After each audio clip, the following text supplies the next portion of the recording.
Olá! Você já assistiu o filme O Porteiro? Então prepare-se para uma entrevista exclusiva com o maravilhoso ator Alexandre Lino. Vocês vão amar.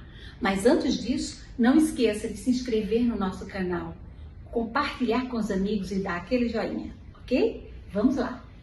Alô? Valdinei? Ô, dona Adelaide, tudo bom? Tudo bom. Vem cá, dá pra você dar um pulinho aqui em casa? Ô, dona Adelaide, é que eu tô sozinho aqui na portaria, não posso deixar a portaria sozinha. Fiz bolo de laranja. Bom dia, dona Adelaide. Vem, Valdinei.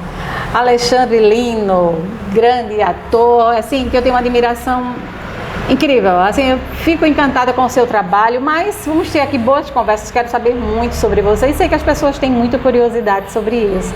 Eu queria saber, Alexandre, assim, como você se tornou, resolveu ser ator? Onde é que parte essa ideia, assim? Quando? Como? Essa é uma boa pergunta para começar, Fátima. Primeiro que é um prazer estar com você novamente, é sempre uma alegria esses encontros, essas trocas, porque você é uma das pessoas que contribuem para esse movimento, né? Eu acredito que a arte tem um lugar da tua escolha, mas também tem um lugar do chamamento, né? Como se houvesse uma convocação natural, né? Que a vida te impulsionasse. Muito obrigado, querida, à vontade. Obrigado. Obrigada. Obrigado. Tchim, tchim. Cafezinho para vocês aí. Chá e café. Essa pergunta vindo de você, ela me é muito cara, muito especial. Oh, que bom. Eu sou de Gravatar, né? Nós estamos em Gravatar, o que é maravilhoso. No café chamado Arte, né? Arte Café. Arte Café Confeitaria. Exatamente, um lugar muito agradável aqui em Gravatar.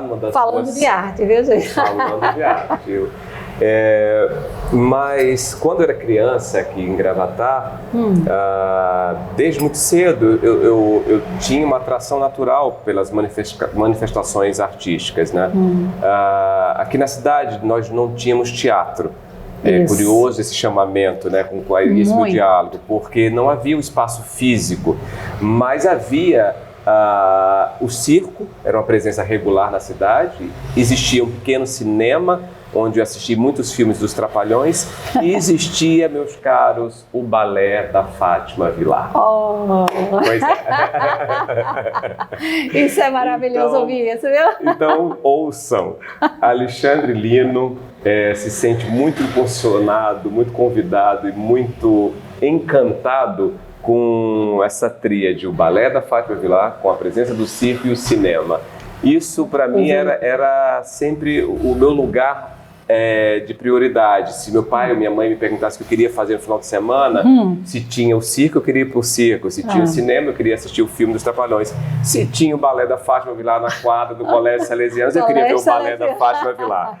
Então, isso é muito bacana, porque sem que nós tivéssemos uma relação, né? Porque nós não nos conhecíamos, eu era uma criança também. Ele era menino, né? Exato. E você já me encantava com a tua arte. Então, de alguma maneira, você contribui, né, de uma maneira muito potente para que esse artista fosse se descobrindo, né? Para que eu fosse tendo esse prazer, não só de vivenciar, mas como entender que aquele era meu lugar no mundo. Que aquele era o espaço que eu queria de fala. Ai, Deus, e aí eu vou para a escola, experimento um pouco do teatro amador, vou para a igreja, brinco também de teatro amador. E aí eu percebo, e não tenho mais dúvidas, nem percebo, mas não tenho mais dúvidas. Não, ainda não tenho mais dúvidas. Já adolescente, eu conheço pela primeira vez teatro profissional em Recife, mas volto para Gravatar. E com o desejo de migrar, enfim, aí vem toda a história que você conhece. Vem toda a história na sequência. E a migração do Alexandre para o Rio de Janeiro. É muita honra, viu, para mim, muito orgulho, eu fico muito feliz. Nossa, que fica, né? Saber que jogou uma sementinha lá e, gente, deu essa árvore maravilhosa. Tem um lugar tão especial do nosso ofício, né, da arte, como ferramenta de transformação social, e ela cumpre isso junto com a educação. Muito. Que sem que você soubesse da minha existência, simplesmente pelo fato de você fazer o teu trabalho artístico, você estava atingindo uma pessoa. E é isso que a arte faz, né? E é por isso que ela é tão poderosa. E é isso que faz valer a pena. né, todo o percurso, toda a trajetória, toda a dificuldade que a gente enfrenta para se manter em cena, para se manter trabalhando enquanto artista, ou como bailarina, ou como coreógrafa, ou como musicista, como palhaço de circo, como cineasta, o que for, como ator de televisão. Há dificuldades, né? A gente não tem um país que estimule tanto a produção, né? A democratização, ao acesso artístico também é precário. Mas é isso, ela vale a pena porque ela tem esse lugar. Em qualquer lugar do mundo onde uma expressão artística esteja acontecendo, ela vai atingir a vida de alguém. Nossa, que fala linda, gente. É isso, é muito, a gente sente que é exatamente isso, não é? Então tudo vale a pena, né, Tudo Fátima? vale a pena, tudo mesmo. Inclusive, eu ia perguntar exatamente isso, sobre os desafios, que você acabou falando em alguns aí, que a gente já sabe, né? Mas que eu acho legal, quando você fala assim, vindo de você, que tem uma experiência, uma bagagem muito grande lá fora, e o artista que está nos vendo, ele analisa, porque não é só com ele, sabe? Queria que você falasse um pouco sobre os desafios em si, que essa profissão, a arte em si, eu digo a arte, no nosso país mesmo. Sim, tem dois grandes desafios, né? O primeiro deles é você começar uma trajetória, né? Iniciar uma trajetória. É evidente que você começa com um olhar muito mais romântico para aquilo tudo. Então, é um desafio, é uma dificuldade, mas não das maiores, né? Existe aquela assim, do preparo, do aperfeiçoamento, que é árduo, né? Ou seja, se a gente quer ter uma categoria, uma relevância, uma representatividade, um reconhecimento, há que se trabalhar e suar muito. Não é, Fátima? Muito. É muita sapatilha machucando os dedos, né? Muitas oficinas, muitos cursos, muita gente boa para você tentar captar algo. Né? Exato. É muita coisa. Investimentos. Exatamente. Então, esse percurso, ele é doloroso, né? Só que tem um outro que nós enfrentamos, além da questão de nós vivermos num país que fomenta muito pouco a arte, e isso é uma batalha que nós talvez não vá cessar nunca. A gente tem que estar perseguindo isso para que isso aconteça melhoras, né? A outra é a permanência. Para uma artista permanecer em atividade é a tarefa mais difícil de todas. Difícil. Não é? E se manter dela. Exatamente. É um desafio incrível. Né? E ao mesmo tempo, você se descobre, né, enquanto potência. Né? Por exemplo, eu me descubro como uma potência empreendedora também. Nesse ínter eu percebo, opa, peraí. Se eu tenho esse referencial desde o início da trajetória dos atores no Brasil, com João Caetano, né, no século XIX, e esse primeiro ator profissional já começa se apresentando como ator e empresário, eu já entendo que o percurso dentro da realidade brasileira tem que ser o artista de mão dada com o realizador. Olha, gente, isso é muito importante, porque acho que você fez uma live comigo, né? E você falou sobre esse lado empresarial. Ver com o lado do empresarial a arte, sim, que a maioria não vê. Então faz, como você disse, fica na parte do romântico, aquela questão romancista mesmo. Você acaba não ganhando, não entendendo até como deve ter a valorização financeira, né? Porque a valorização, às vezes, o aplauso é necessário. O público a gente precisa, a artista precisa disso. Né? Mas tem que entender que para você sobreviver, você precisa ser remunerado. Exatamente. Tem um valor. Qualquer outra profissão. Qualquer profissão. Né? A gente tem que entender que a nossa profissão, apesar dela estar dentro de uma perspectiva lúdica, né, que está envolta a sentimentos tão nobres, né, como tocar o outro pela emoção, ou pelo choro, ou pelo riso, isso é tão extraordinário. Fantástico. Mas isso se resume numa síntese que é igual para qualquer profissão. Ou seja, é trabalhar para ganhar o seu dinheiro e pagar suas contas e ter um mínimo de dignidade. Mínimo de dignidade. Então, se a gente não tem esse amparo, ou não tem uma indústria brasileira que acampe, né, essa quantidade de atores que nós temos espalhados pelo Brasil, de grandes talentos, a gente tem que entender que requer uma outra parcela nossa, que é uma dedicação para entender que nós somos o produto da nossa escolha, ou da nossa vocação, ou do nosso talento, e que a gente tem que injetar ali esforços e dedicar-se a um lugar de construir um campo de visibilidade para isso. E não esperar que o outro faça isso por você. E não ficar à espera de um milagre, de um acontecimento, do extraordinário. Porque o extraordinário pode acontecer, mas ele pode não acontecer. Exatamente isso. Alexandre, as suas influências, o que artistas, pessoas que tiveram uma influência, que você diga assim, é por esse campo que eu vou seguir. Olha, tem tem um nome que para mim é o mais potente deles. E tem vários, né? Assim, claro. Nós somos um país de talentos extraordinários, né? Verdade. Isso, seja no Sudeste, seja no Agreste Pernambucano, nós estamos a grandes talentos, né? Mas o Antônio Abujamra, para a nova geração que não conhece tanto o Antônio Abujamra, ele é uma figura muito reconhecida nacionalmente por um personagem que fez uma novela chamado Ravengá, na novela Que Rei Sou Eu. Então, pesquisa aí no Google, você vai saber quem é o Abujamra. Grande ator, meu Deus. Extraordinário, meu Deus. Um intelectual, um pensador das artes. Ele tem até um programa, né? Teve um programa chamado O Provocador. O Provocador, é fantástico. Sensacional, sensacional. Sigo ele na internet. Ele tinha a emblemática pergunta, Fátima Vilar, o que é a vida? O que é? E aí Nossa, o entrevistado respondia, depois que o entrevistado respondia, ele olhava de novo para você. Fátima Vilar, o que é a vida? Nossa! E era maravilhoso isso, né? Provocador E aí você respondia pela segunda vez, pela terceira, Fátima Vilar, o que é a vida? E você, porque a gente não vai saber explicar nunca. Essa que é a verdade. A verdade. Ela tem significados distintos, diferenciados para cada um de nós. Para cada um de nós, e não se completa total, não é? As respostas já ficam em aberto. Exato, não é? Exatamente. Então procure saber quem é Antônio Abujamra, né? Antônio Abujamra é extraordinário. Então o Abu, como a gente chamava ele, eu trabalhei com ele, minha carreira profissional começou com ele, nos anos 2000, no Teatro Glória. E o Abujamra foi um cara que me ensinou muito sobre o desejo, sobre o compromisso com o ofício, sobre ler, sobre me debruçar, sobre estudar constantemente. Mas ele era um cara de personalidade muito forte, né? E ele vociferava aquela personalidade realmente faz parte, né? Não é um personagem. Não era dele, era muito mesmo. Característico. E o Abu, ele vociferava muitas frases, ele é um frasista incrível. Uma delas era: qualquer mente medíocre tem uma ideia brilhante. O genial é realizá-la. Isso é maravilhoso. É fantástico. E aí ele falava, o sucesso e o fracasso são igualmente impostores para qualquer artista. Então ele falava pra gente, fracassem, não tenham medo de fracassar.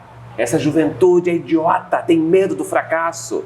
E ele estava coberto de reação, isso quando ele está falando da minha geração. A tua geração, imagina isso hoje. Essa nova geração tem mais medo ainda. Ela só quer o sucesso, ela não quer o processo muitas vezes. Eu acho que essa fala cai muito bem. Para hoje, não é? Ela é atual. Mais potente. Então, imaginei um garoto de 20 e poucos anos escutando isso o tempo inteiro. Então, assim, o meu artista e o meu realizador, o produtor que é em mim, já começou de mãos dadas. Porque o Abu falava isso, é realizar que é o grande trunfo.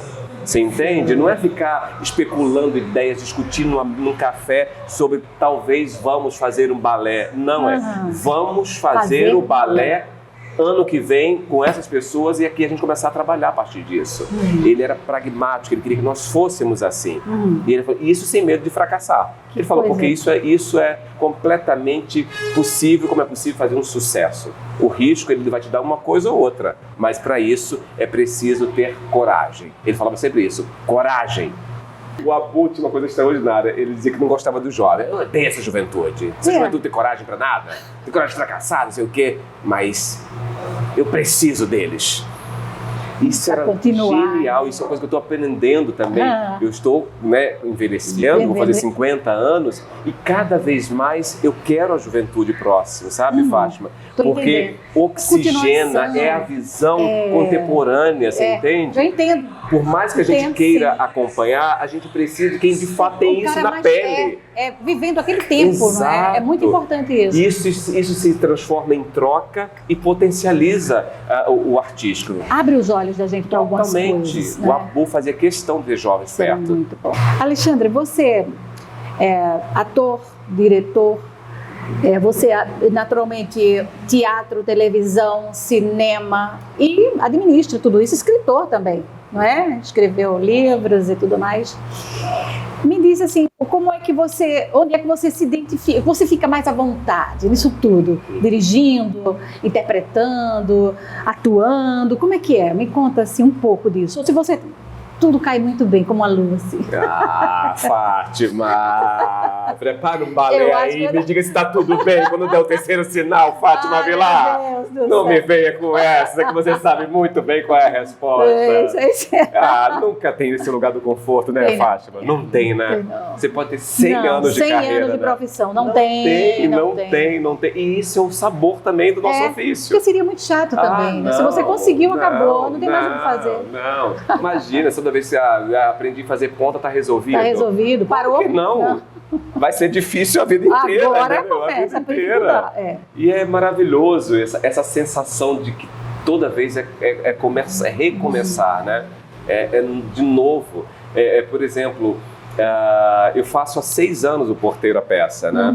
E aí parece que 6 anos fazendo a mesma peça, né? Imagina, você faz com o pé nas costas. Aí diz assim, ele domina tudo, não tá nem aí, né? Tecnicamente você entende o traçado, é evidente. Mas é diferente cada momento. Há momentos que eu chego, sei lá, numa plateia, numa cidade que eu não conheço muito bem, né? Sei lá, pela primeira vez eu vou a Florianópolis fazer a peça. Sim. Curitiba eu já fiz o Brasil quase todo, mas tem algumas cidades que eu não fiz, Florianópolis é uma, né? Em Santa Catarina. Eu já estou apreensivo de agora. Eu falei, cara, como é que o pessoal de Florianópolis vai me receber? Como é que eles vão entender, né, esse diálogo com o Walt Disney? O Walt Disney, aí, que também tem isso, desculpa. E aí gera, imagina, mas, aí gera essa inquietação, até eu digo assim, a linguagem do nosso país é bem, né, a nossa sotaque e tudo mais, e lá capta muito bem. Muito. Curitiba, recebem muito bem outros estados do Brasil. Muito. Curitiba, estou voltando pela segunda vez já. Curitiba, né? Mas é isso, tem sempre lugar do novo. É tudo novo. E quando você trabalha com riso, ele é um pouquinho mais complexo, sabe? Sim. Assim, porque tem uma resposta muito imediata, concreta e definitiva. Se eu lanço uma piada, o público não ri, alguma coisa deu errado. E normalmente foi com quem emitiu, né? Então, assim, normalmente foi com quem emitiu. Há também uma preocupação em relação a isso, muito grande, né? Muito. Assim, porque quando eu entro com o Walt Disney, eu fico esperando a primeira gargalhada. Depois que eu escuto a primeira gargalhada, aí já relaxa. Ufa, agora vai. Sabe assim, agora vai. Mas só que assim, tem plateias que demoram um pouco mais para rir. E aí você tem que entender. Aí a técnica te faz entender isso. Olha, nem todas as plateias vão rir no mesmo momento, na mesma hora. Não tá combinado. Isso Será é espontâneo. Que é cultural? E não só cultural, né? Porque assim, o público se renova no teatro, né? Verdade. É como você dançar um balé e achar que todo mundo vai suspirar na mesma hora. Não. Mas não vai mesmo. Não vai, porque você pode estar na mesma cidade, no mesmo local, no mesmo teatro, mas a plateia se renova, né? Então, a partir do momento que ela se renova, ela pode te surpreender. Ou seja, ela pode rir de uma piada que ninguém ria praticamente. Ou ela pode rir um pouquinho depois, né? É a leitura que ela faz. Mas o riso, sem dúvida nenhuma, que me dá aquele respiro, dizer, opa, agora vamos. E isso se aplica, por exemplo, no teatro, na televisão, no cinema, da mesma forma, né? O cinema, aí tem um lugar mais delicado. Por exemplo, quando eu faço Porteiro no cinema, você não tem ideia. Não sabe o que um público vai receber, né? Às vezes tem uma equipe que está ali no entorno, que dá uma gargalhada, que dá uma risadinha, mas não pode rir alto, porque senão vai interferir. Tal. E aí você fala, ih, caramba. E aí depois você vai montar o filme, você vai vendo o filme ficando pronto, e aí tem que esperar. Tem que esperar o público. Como né? você tem feito. O humor é muito cruel nesse sentido, e ao mesmo tempo é libertador, é maravilhoso. E a televisão é da mesma forma, enfim. E cada um com a sua dificuldade, e a cada momento, por exemplo, eu fui agora fazer uns capítulos da Terra e Paixão com a Tata Werneck. Eu vi que você... Ela é incrível, né? A Tata é incrível, fora de série, tem um time de humor extraordinário. É claro que você vai, né? Tipo, o produtor me convidou, falou, Lino, quero muito que seja você para fazer com a Tata. Eu falei, cara, que convite, eu fico muito honrado com isso. Mas você sabe que é a Tata, você fala, caramba, como é que eu chego Ela tem uma velocidade de raciocínio que é incrível. Maravilhosa. E eu gosto de improvisar, né? Então, você assim, é bom nisso. Teve isso, assim, eu gosto muito de improvisar. Então, é óbvio que você vai assim, opa, peraí, deixa eu dar uma inquietaçãozinha ali, né? Eu imagino. E aí depois foi prazerosíssimo. Então, assim, não tem esse lugar. Agora, o fato de juntar a relação de eu ser um produtor, um diretor e um ator, eu digo que todos esses trabalham e operam para o artista, para o ator estar em cena. Sim. É para isso. É Ali é o meu deleite. Ali é o lugar que eu digo, olha, essa é a grande função da minha vida. É estar aqui divertindo, emocionando, é estar falando com as pessoas, estar junto das pessoas. Eu gosto desse lugar, né? Porque o diretor, depois que ele dirige, se não quiser aparecer, nunca mais ele não aparece. Né? O cara que escreve também, né? Ou seja, o produtor tampouco, fica ali por trás de tudo, né? O ator não, o ator tá de frente, né? Tá ali, é o bailarino, né? Que tá ali, no palco, né? É o cantor diante da que tá plateia. ali. Aí, esse é o lugar que me fascina. Eu imagino que seja mesmo. Você é fantástico. Tem alguma preparação que você faz específica? Você vai entrar para fazer o porteiro, exemplo, outros personagens, como você agora fez com Tatá. Quando você entra, faz alguma preparação, alguma coisa específica assim? Existe isso ou é simplesmente concentração, entrou e foi lá? Não tem nenhum preparo. Assim, o preparo é antes, né? Por exemplo, na televisão a gente não tem muito esse tempo, né? A coisa é muito... rápido, agora né? para agora. Você recebe o texto num dia para o outro, vamos gravar e vamos embora. Para o cinema e para o teatro, você tem um pouco de tempo de preparo. Acho que é muito trabalho, muito complicado. Deus do céu. É na urgência, trabalha na urgência. Uma certa pressãozinha. Não se abalou emocional. Uma certa, não, bastante pressão. Mas é uma pressão boa, porque você também aprende a entregar com essa cobrança, né? Que faz parte do universo industrial, né? Faz parte. E aí, mas o cinema e o teatro você tem um tempo de preparo. Por exemplo, para fazer o porteiro, eu interagi, conversei com para lá de 100 porteiros. Eu e o meu diretor Paulo Fontinelli fomos a campo conversar com os porteiros para ouvir, para ter mais intimidade com aquelas histórias, para poder pedir autorização para compartilhar elas. Muito interessante. Isso é muito bom, porque isso acabou me absorvendo, né, por inteiro. Eu me espelhava naquelas pessoas, né? Até hoje, a fala que me emociona, tanto no filme quanto na peça, é uma fala que eu ouvi de um porteiro que estava emocionado, chorando, me contando aquela história. Então, essa memória ficou para sempre, né? Esse estudo, esse diálogo me marcou profundamente e eu carrego ele para a cena. Agora, no dia a dia, depois de passar dessa fase, o meu preparo é concentração. Assim, por exemplo, tem uma coisa que eu não consigo entender. Tem gente que consegue ficar numa coxia de teatro fazendo imagens antes de entrar em cena. Eu não consigo, assim, uma hora antes... Você fica totalmente centrado, né? Uma hora antes eu desligo tudo, eu não quero conexão com mais nada. Sensato. Não, a entrega é outra agora. Então isso eu tenho com a televisão, com o cinema, com o teatro. Antes de entrar em cena, eu quero um pouco de silêncio, um pouco de reserva. Posso estar com os amigos que vão estar em cena comigo, conversando alguma coisa, mas eu quero que seja tudo muito canalizado para o que a gente vai fazer. Muito interessante. Esse cuidado a gente tem que ter, né? É cuidar do nosso ator, e é respeito ao público, respeito ao público, é mostrar o que você mostra, né? Porque quantas pessoas estão esperando, né? Exatamente. Estão no cinema esperando para ver um trabalho como vocês produziram. Alexandre, qual o papel mais desafiador que você encontrou até então, né? Porque eu sei que outros e outros virão. É sempre um desafio, né? Independente do personagem, há sempre um lugar aí de inquietação, né? Enfim, é como você, por exemplo, dança o Lago dos Cisnes agora. Daqui a 10 anos você vai dançar de novo. Vai ser confortável porque você já dançou uma vez? Nunca será desculpa. Mesmo sendo o mesmo balé, não é isso? Renova esse desafio, essas tensões, essa... E aí é que está o desafio, não é? Você ainda superar o tempo e fazer melhor. Né? Exatamente. Você? Mas eu tenho um personagem em si que eu gosto muito, que chama-se O Pastor. É um personagem que eu fiz no teatro, que fez muito sucesso esse trabalho, no Rio, São Paulo, em Curitiba, enfim, em alguns lugares. Apresentei em Garanhuns, no Festival de Inverno também. Você fez lá também. E era um pastor neopentecostal, chamado Antônio, e a gente chamava a peça de espetáculo culto.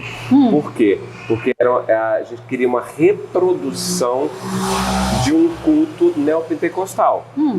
E a gente fazia exatamente aquele ritual todo, né? Do recolhimento de dízimo, a oferta, a venda de tijolinho, de óleo ungido, de Bíblia, do lencinho. Eu tinha uma obreira, era eu como pastor Antônio, uma obreira e um fiel, que era um personagem anônimo na plateia, que desafiava o pastor e eu convertia ele no meio da pessoa e fazia um exorcismo, enfim, esse processo todo.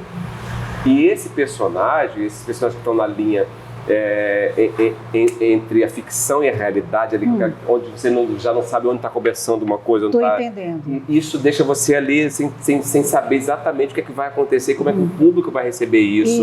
Ainda mais pela questão da temática, que é uma temática... Religiosa era sempre complicada. Sempre. Né? Muito. E a gente, como pisar em ovos. Ao mesmo tempo que aí há uma discussão, uma provocação com um espetáculo como esse, eu imagino. Mas eu jamais seria aquela pessoa que sintetiza. Eu acho que você reduzir uma instituição ou reduzir uma fé, uma religião por preconceito, por preconcepções, isso é uma estupidez, né?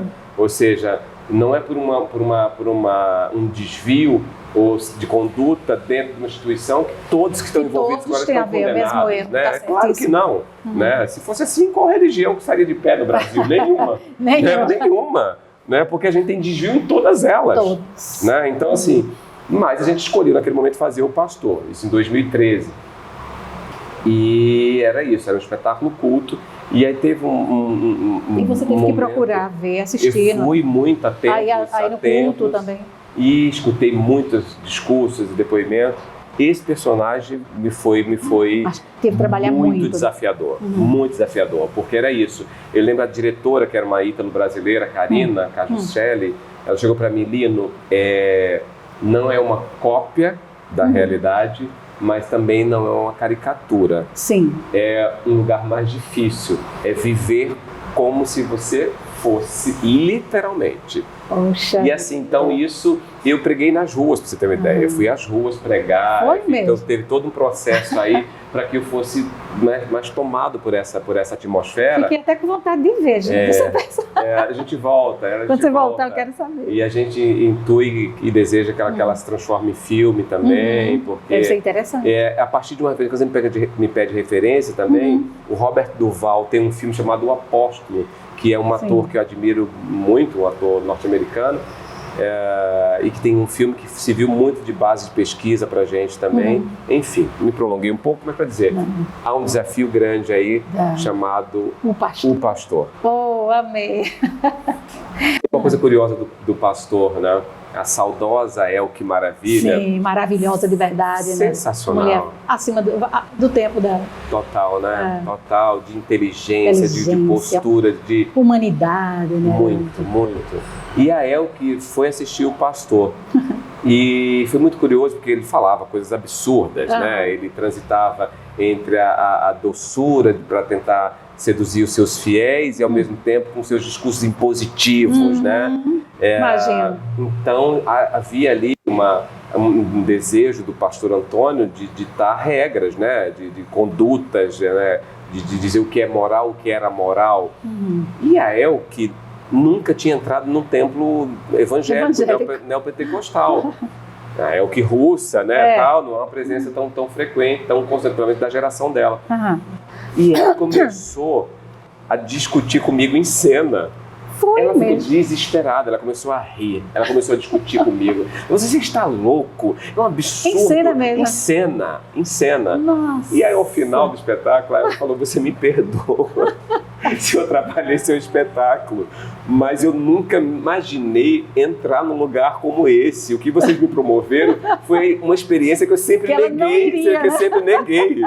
E ela falou, e tá aí o extraordinário desse trabalho. Ele me fez entender o que é esse universo. Então, assim, foi um dos grandes encontros, vários acontecimentos. Fantástico. Mas Alexandre, mas não deixa a pessoa que, como ator, não é muito delicado isso? Quando uma pessoa da plateia, no nível dela, que tem um conhecimento, eu digo assim, na questão de atuar, né? Mas assim, chegar a desafiar, dizer alguma coisa, como o personagem tem que estar preparado ali.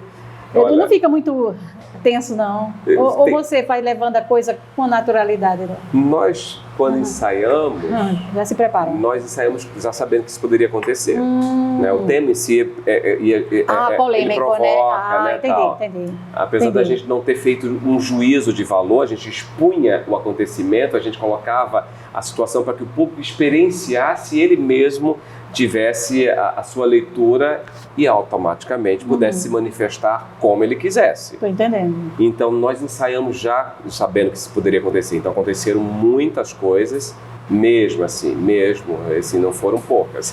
Vão muito. A da Elke é muito marcante por ser a Elke, né? Só ela, né? Só a presença a plateia da Elke já fica, imensa, já sabe que ela estava ali, né? Aconteceram situações como uma esposa ter levado o marido para o teatro e ele discutir durante o espetáculo com ela do porquê ela tinha levado ele para uma igreja. Sim. Se ela estava achando que ele ia se converter porque ela estava levando ele para lá. E isso eles começaram a discutir e aí começou a ser ouvido pela plateia toda, inclusive por mim. Por você. E aí eu interagi. Enquanto a mulher tentava dizer para ele, você não está numa igreja, você está no teatro. Ele, que conversa? Que teatro que é? Que teatro que é? Pra você ver como está sendo tão forte, né? Tão então, presente, assim, tão verdadeiro. Esse lugar da arte é muito interessante, porque fantástico. É isso. Ele te promove experiências que talvez você não tivesse, né? Como você lida com a pressão e a expectativa desse universo que você faz um filme, produção, tudo isso, vem a questão das cobranças, de lidar com isso aí. As cobranças que eu digo não é só do seu profissionalismo, do todo, como funciona, as questões de financeira, tudo isso, as cobranças em si, como é que você lida com essa situação? Cobrança e de expectativas. Sim. Olha, eu realizo e produzo muito teatro, né? Ou seja, hoje eu tenho uma produtora chamada Cine Teatro e ela está habilitada para produzir cinema e teatro, porque a minha formação ela se encontra nas duas áreas. Produzir teatro é muito mais possível, né? Porque você tem a possibilidade de produzir com recursos incentivados, com patrocínio de empresas privadas, mas também é uma arte que ela pode ser minimalista ao ponto de colocar uma cadeira, sentar aqui, contar uma história e o teatro está acontecendo. Acontece, né? Então você pode trabalhar com recursos próprios, como já trabalhei muitas vezes. Quando você trabalha com uma arte muito tecnológica, como o cinema, né?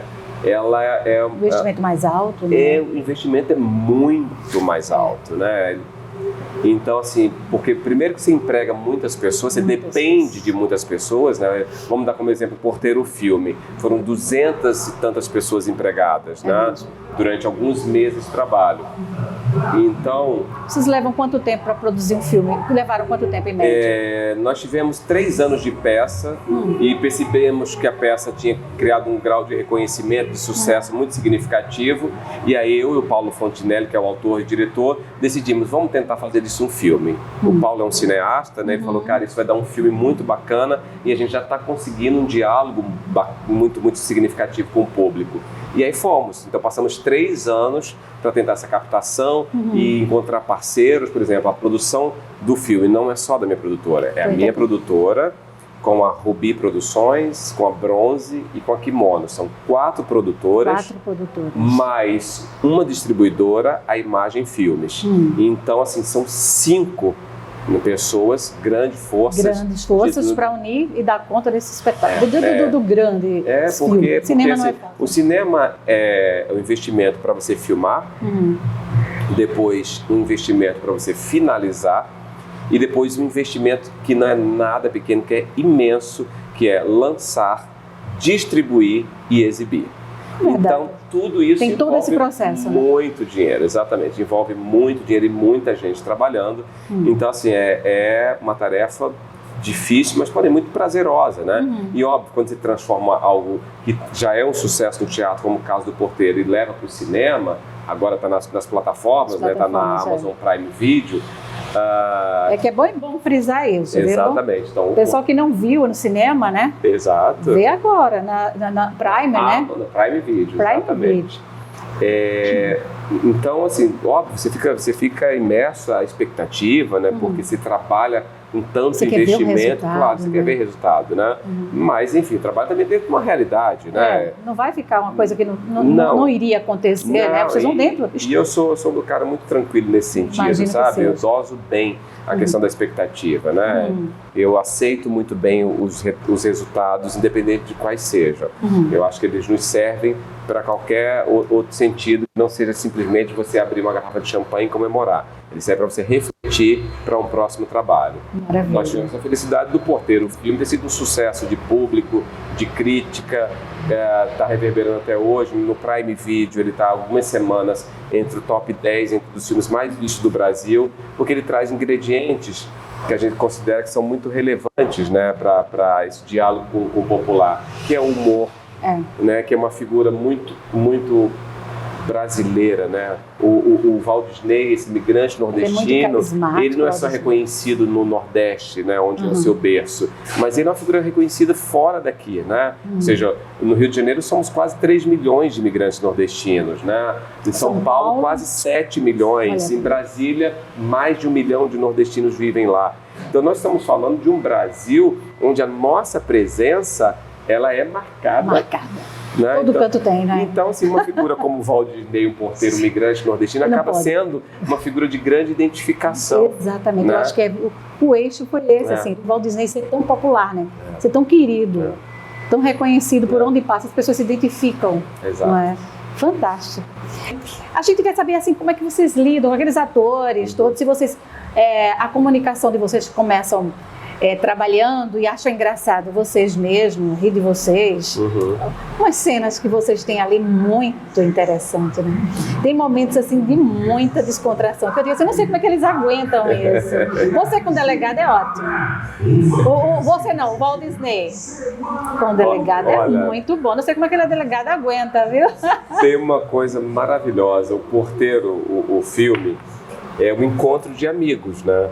Porque assim, tirando o Paulinho Gogó, que não, o Maurício Manfrini, que não era meu amigo, mas agora eu chamo de amigo, todos os outros têm uma relação comigo de muitos anos. Por exemplo, a Laurizete, que é a Daniela Fontan, que faz a minha esposa no filme. Faz sua esposa. Minha esposa é brava. Ela é maravilhosa, né? E ela é uma atriz brilhante, né? Muito, ela é brilhante. Ela vai no mais alto tom e ela volta como se nada tivesse acontecido. Muda né? assim, né? Pra gente, ela é bipolar. Ela tá gritando com ele, tá batendo nele, não sei o que eu vou matar você não vale nada. Eu tô indo no supermercado comprar queijo, tu quer? É maravilhoso, entendeu? Esse momento eu achei muito engraçado. Essa mulher não existe. Daniela é uma atriz extraordinária.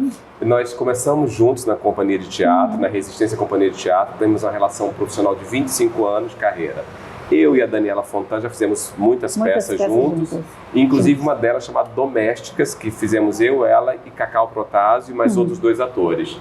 A Cacau Protásio casou com o nosso fotógrafo, o fotógrafo da peça. Que legal. O Janderson Pires, que é um fotógrafo extraordinário. Que maravilha. E nosso grande amigo. E eu e a Dani fomos meio os cupidos dessa brincadeira, dessa história. E somos os padrinhos de casamentos deles. Eita, que legal, gente. Então, tudo assim, quase assim, muito amigo, muito próximo, né? Muito. Então nós temos uma relação assim, muito próxima de nos falarmos semanalmente, sempre, de desabafo, de confidências, de presença. E eles nos solicitam como padrinhos, sabe? Assim, isso é muito bom. Então, você imagina, na cena há uma intimidade muito natural. Andréa Veiga é minha amiga e irmã, Juliana Martins é minha amiga e irmã, Rosane Goffman foi professora minha, do meu irmão. Meu irmão faz o filme também. Teu irmão. O policial do início. O policial. Nossa. E aí, o Paulinho Gogó, ele veio falando pra Cacau, nós estamos querendo convidar o Maurício Manfrini. Como é que é? A Cacau falou, ele é igual a gente. Ele é gente como a gente, chama ele agora. E aí a Cacau pega o telefone e liga pra ele, olha, vou fazer o filme do meu melhor amigo, meu padrinho de casamento, Lino. E você vai fazer também. E acabou.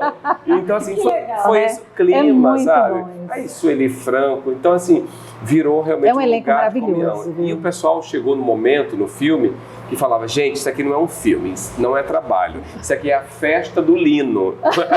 Sabe assim, porque era sempre descontraído, era sempre brincadeira.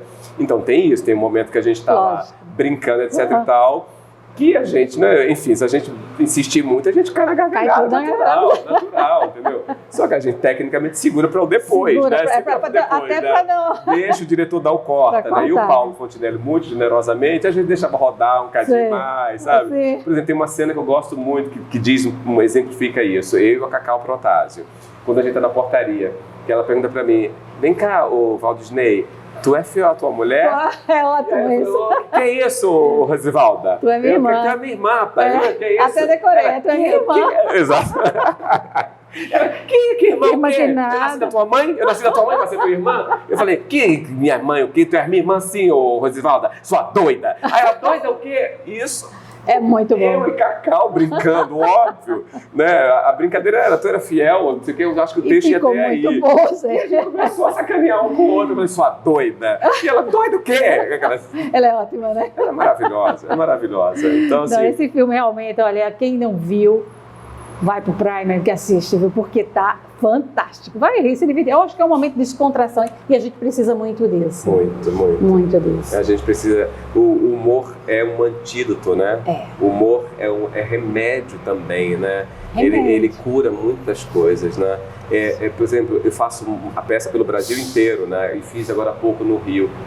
Eu já escutei tantas coisas, sabe, Fátima? Porque o teatro, como a resposta é muito imediata, em 6 anos, você imagina a quantidade de relatos.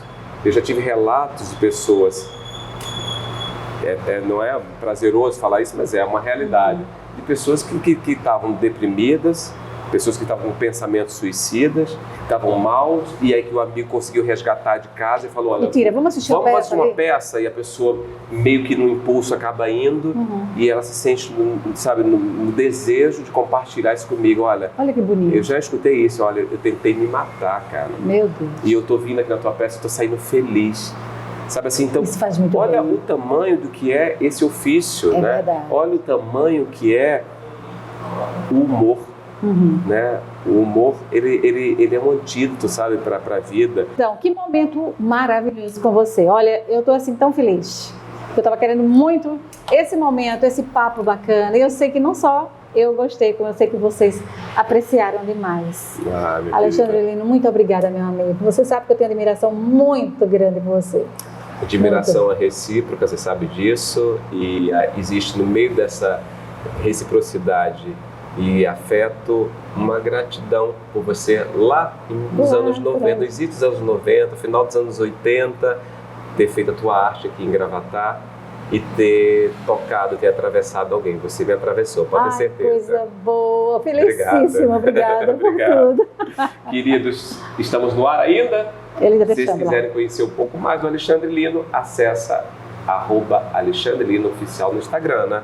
Isso, oficial no Instagram. E vai lá no tem canal. mais o Instagram do Porteiro também, E não tem é? o Porteiro Valdisney. Valdisney, que a gente não pode perder. Valdisney é ótimo. Todo mundo se apaixona. É o porteiro do país, viu? Do Brasil, o melhor porteiro do Brasil. Gratidão, meu amigo. Obrigado.